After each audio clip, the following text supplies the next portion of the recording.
Bonjour à toutes et à tous. En ce 4e dimanche de l'Avent, dimanche 20 décembre, nous pouvons nous tourner vers l'Esprit Saint et le supplier de venir répandre en nous le feu de son amour divin, de venir nous brûler de cet amour, nous habiter de sa présence pour illuminer notre cœur à l'intelligence de sa parole, pour que cette parole puisse transpercer notre cœur et nous donner d'accueillir le Verbe, de le laisser nous formater en quelque sorte pour que nous soyons habités par lui, transfigurés en lui.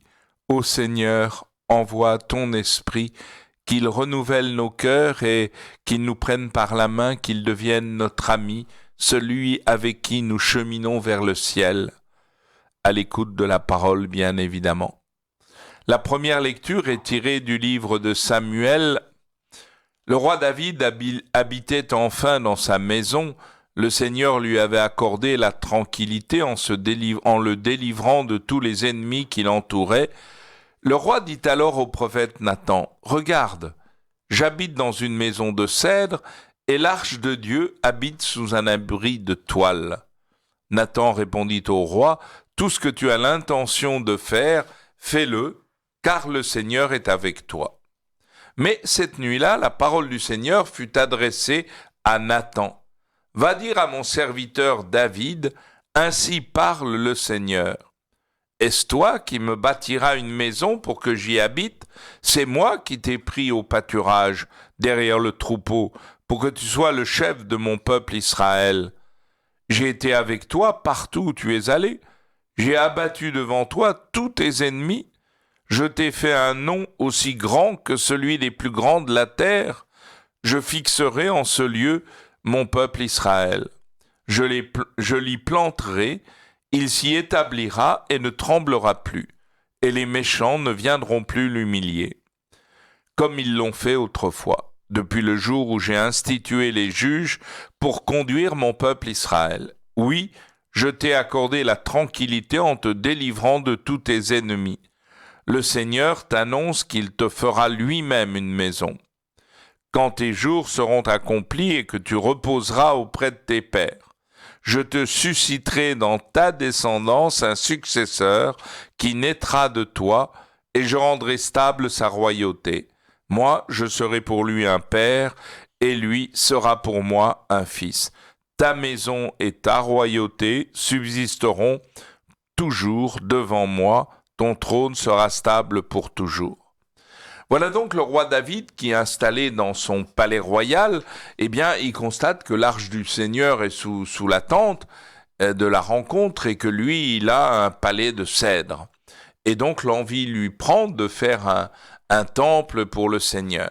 Il en parle au prophète Nathan qui lui dit « Ok, fais ce que tu as envie de faire et réalise ce projet. » Mais la nuit même, Dieu va parler au prophète Nathan pour qu'il aille trouver David et qu'il lui dise « Mais c'est pas toi qui vas me bâtir une maison, c'est moi qui t'ai pris derrière le troupeau, qui t'ai pris en charge, qui t'ai formé, qui t'ai conduit, j'ai battu tous tes ennemis, car je veux que tu sois mon peuple et que moi je sois ton Dieu. » Et le Seigneur t'annonce que c'est lui qui te fera une maison.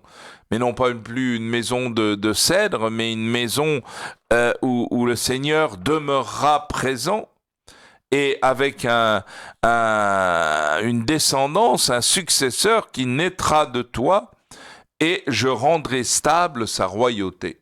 Donc là, Dieu annonce au roi David qu'il aura une descendance stable et qu'il y aura la royauté pour toujours. Mais en même temps, Dieu rappelle, je serai pour lui un père, il sera pour moi un fils. On a l'impression d'annoncer déjà la naissance du fils du Père, du fils éternel du Père. Ta maison et ta royauté subsisteront toujours devant moi, ton trône sera stable pour toujours. Malgré tous les péchés du peuple, Dieu gardera son peuple et lui sera fidèle.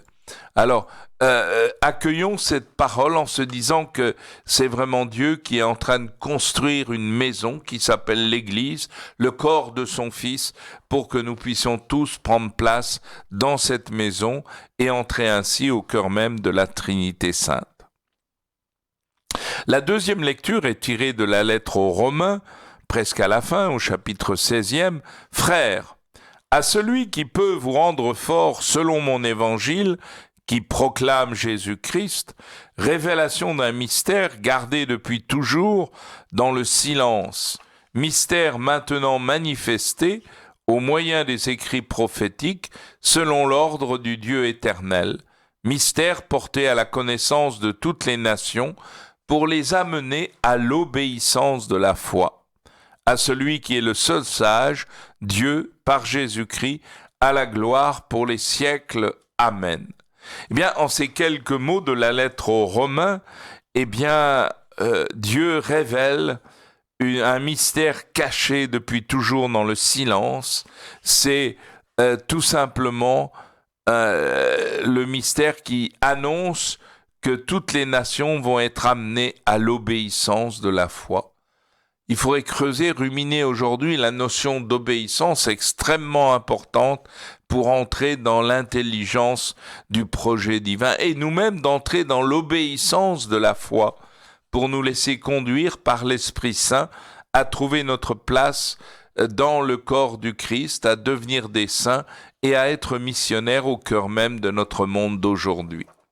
Mais j'en viens maintenant à l'Évangile qui n'est autre que le récit de l'Annonciation. En ce temps-là, l'ange Gabriel fut envoyé par Dieu dans une ville de Galilée appelée Nazareth, à une jeune fille, vierge, accordée en mariage à un homme de la maison de David, appelé Joseph, et le nom de la jeune fille était Marie. L'ange entra chez elle et lui dit « Réjouis-toi, comblée de grâce, le Seigneur est avec toi. » On a là l'ange qui arrive et qui va dire à Marie « Réjouis-toi ». Pourquoi ? Parce que tu es comblée de grâce.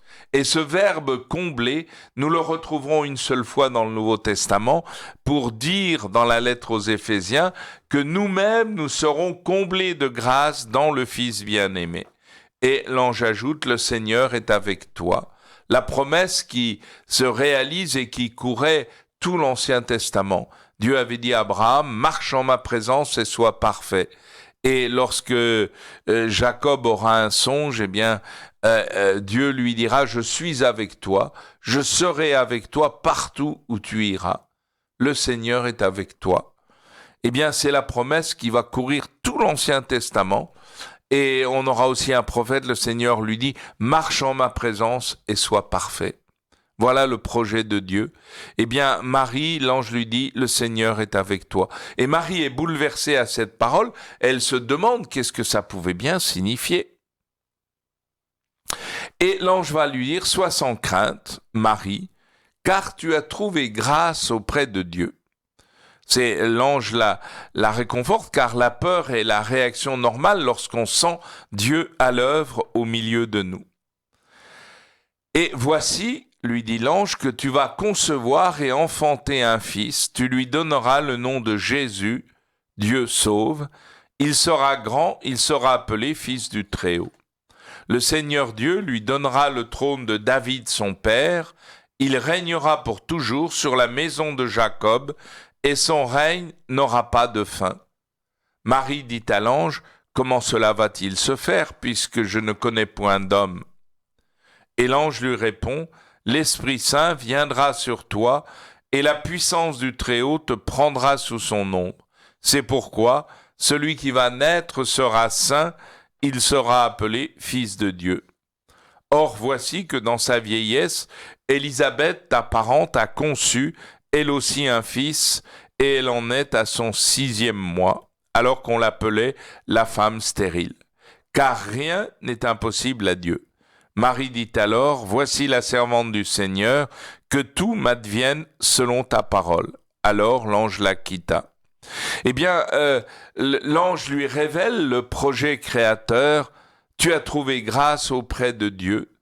Voici que tu vas concevoir et enfanter un fils, et tu lui donneras le nom de Jésus, Dieu sauve. Il sera le fils du Très-Haut, et le Seigneur lui donnera le trône de David, son père. C'est lui qui va réaliser la stabilité de tout le peuple de Dieu et toute la tribu de David.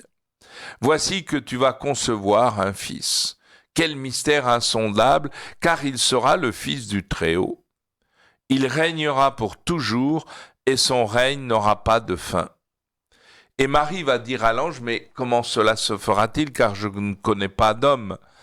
Et l'ange lui répondra, l'Esprit Saint viendra sur toi et la puissance du Très-Haut te prendra sous son ombre. Là, vous avez deux choses, c'est que l'enfant qui va être conçu, il sera l'œuvre de l'Esprit Saint. L'ange Gabriel ne sait pas comment, mais c'est une certitude. Celui qui va naître sera l'œuvre de l'Esprit Saint en toi, et la puissance du Très-Haut te prendra sous son ombre. Cette puissance qui accompagnait le peuple de Dieu dans son exode à travers le désert, sortant de l'esclavage de l'Égypte, pour le conduire jusque dans la terre de la promesse. Eh bien, l'enfant qui va naître, eh bien, il aura pour mission de conduire le peuple de Dieu jusqu'à la plénitude de la vie. Et celui qui va naître, eh bien, l'ange répète, il sera saint, il sera appelé fils de Dieu, et il le sera vraiment. Et il ajoute comme preuve, eh bien, dans sa vieillesse, ta cousine Élisabeth a conçu, elle aussi un fils, et elle en est à son 6e mois. Elle qu'on appelait la femme stérile. Et à ce moment-là, il ajoute car rien n'est impossible à Dieu, et il rejoint ce que Dieu avait dit lorsque Sarah s'était moquée, lorsque Abraham avait appris qu'il allait enfanter un fils de sa femme Sarah, et Sarah avait dit, elle avait ri. Et l'ange du Seigneur avait dit, mais pourquoi tu ris? Mais j'ai pas ri. Et l'ange a dit à ce moment-là, c'est dans le livre de la Genèse, rien n'est trop merveilleux pour Dieu. Et ça, c'est quelque chose qu'il faut se rappeler tous. Rien de trop merveilleux pour Dieu dès lors que nous nous laissons habiter et conduire par son esprit. Et Marie va conclure en disant, je suis la servante du Seigneur, qu'il me soit fait selon ta parole. Marie a compris le lien entre le verbe faire et le verbe dire, et voilà. Eh bien, nous aussi, nous avons à entrer dans cette logique que lorsque Dieu dit quelque chose, il le fait. Elle le redira à Cana, faites tout ce qu'il vous dira, comme elle l'avait également compris dans le livre de la Genèse, lorsque on nous dit, Dieu dit et il en fut ainsi, ce fut le premier jour, Dieu dit et il en fut ainsi, ce fut le 2e jour. Pour Dieu, dire et faire, c'est la même chose, alors que pour nous, il y a souvent un fossé immense entre les deux. Alors entrons dans j'allais dire aujourd'hui, il faut rester avec Marie et contempler le récit de l'Annonciation pour nous laisser pétrir, nous laisser habiter par cette incarnation du Verbe, moment crucial de toute l'histoire de l'humanité. L'Immaculée enfante le Verbe de Dieu, la parole de Dieu qui prend corps dans son sein pour sauver l'univers tout entier et nous sauver chacun de nous. Bonne journée, bon dimanche à tous, c'est bon dimanche à tous dans la joie de l'Esprit Saint.